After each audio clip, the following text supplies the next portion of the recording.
ಆಶಾ ಕಾರ್ಯಕರ್ತೆಯರ ಪ್ರತಿಭಟನೆ ವಿಚಾರಕ್ಕೆ ಸಂಬಂಧಿಸಿದಂತೆ ತಿಂಗಳಿಗೆ 10,000 ರೂಪಾಯಿ ಕೊಡ್ತೇವೆ ಅಂತ ಹೇಳಿದ್ದೇವೆ. ಅವರು ಪ್ರತಿಭಟನೆ ವಾಪಸ್ ತೆಗೆದುಕೊಳ್ತಾರೆ ಅಂತೇಳಿ ಮುಖ್ಯಮಂತ್ರಿ ಸಿದ್ದರಾಮಯ್ಯನವರು ಹೇಳಿಕೆಯನ್ನು ಕೊಟ್ಟಿದ್ದಾರೆ. ಮೈಸೂರಿನಲ್ಲಿ ಸಿಎಂ ಸಿದ್ದರಾಮಯ್ಯ ಪ್ರತಿಕ್ರಿಯೆಯನ್ನು ಕೊಟ್ಟಿದ್ದಾರೆ.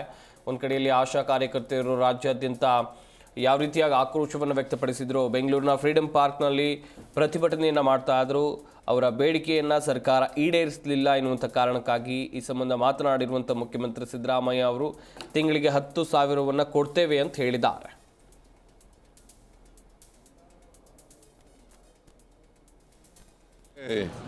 ಇವತ್ತು ಮಾತಾಡಿ ಅವರಿಗೆ ಪ್ರತಿ ತಿಂಗಳು 10,000 ರೂಪಾಯಿ ಬರೋ ರೀತಿಯಲ್ಲಿ ಮಾಡಿದ್ದೀವಿ. ಅದು ಇನ್ಕ್ಲೂಡಿಂಗ್ ಇನ್ಸೆಂಟಿವ್ಸ್. ಈಗ ಅವರು ವಾಪಸ್ ತಗೋತೀವಿ ಅಂತ ಒಪ್ಕೊಂಡಿದ್ದಾರೆ. ಇಲ್ಲ ಅವರಿಗೆ ಇವತ್ತು ಮಾತಾಡಿ ಅವರಿಗೆ ಪ್ರತಿ ತಿಂಗಳು 10,000 ರೂಪಾಯಿ ಬರೋ ರೀತಿಯಲ್ಲಿ ಮಾಡಿದ್ದೀವಿ. ಅದು ಇನ್ಕ್ಲೂಡಿಂಗ್ ಇನ್ಸೆಂಟಿವ್ಸ್. ಈಗ ಅವರು ವಾಪಸ್ ತಗೋತೀವಿ ಅಂತ ಒಪ್ಕೊಂಡಿದ್ದಾರೆ. ಇಲ್ಲ ಅವರಿಗೆ ಇವತ್ತು ಮಾತಾಡಿ ಅವರಿಗೆ ಪ್ರತಿ ತಿಂಗಳು 10,000 ರೂಪಾಯಿ ಬರೋ ರೀತಿಯಲ್ಲಿ ಮಾಡಿದ್ದೀವಿ. ಅದು ಇನ್ಕ್ಲೂಡಿಂಗ್ ಇನ್ಸೆಂಟಿವ್ಸ್. ಈಗ ಅವರು ವಾಪಸ್ ತಗೋತೀವಿ ಅಂತ ಒಪ್ಕೊಂಡಿದ್ದಾರೆ. ಇಲ್ಲ ಅವರಿಗೆ ಇವತ್ತು ಮಾತಾಡಿ ಅವರಿಗೆ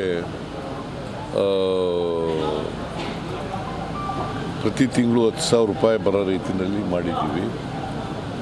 ಅದು ಇನ್ಕ್ಲೂಡಿಂಗ್ ಇನ್ಸೆಂಟಿವ್ಸ್.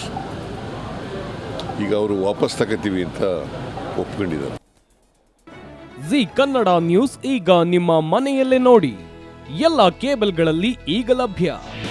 ನಿಮ್ಮ ನೆಚ್ಚಿನ ಜಿ ಕನ್ನಡ ನ್ಯೂಸ್ ಈಗ ಸನ್ ಡೈರೆಕ್ಟ್ ನಲ್ಲಿ number 292, Tata play number 1664, Jio TV number 1334, NXT digital number 30, in cable number 30, city networks 51, U digital number 162, GTPL number 17, Rockline telecommunications number 42, Shri Basaveshwara cable number 168, rural cable network 60, Vinayaka digital 57, Abhishek cable 821, city channel 53, Siddeshwara cable network 57, V4 digital Infotech 628, Surya digital networks 53, Gajanan digital number 836, Malnad Infotech private limited number 56, Metrocast number 830, Victory digital number 167ರಲ್ಲಿ ನೋಡಿ ಆನಂದಿಸಿ.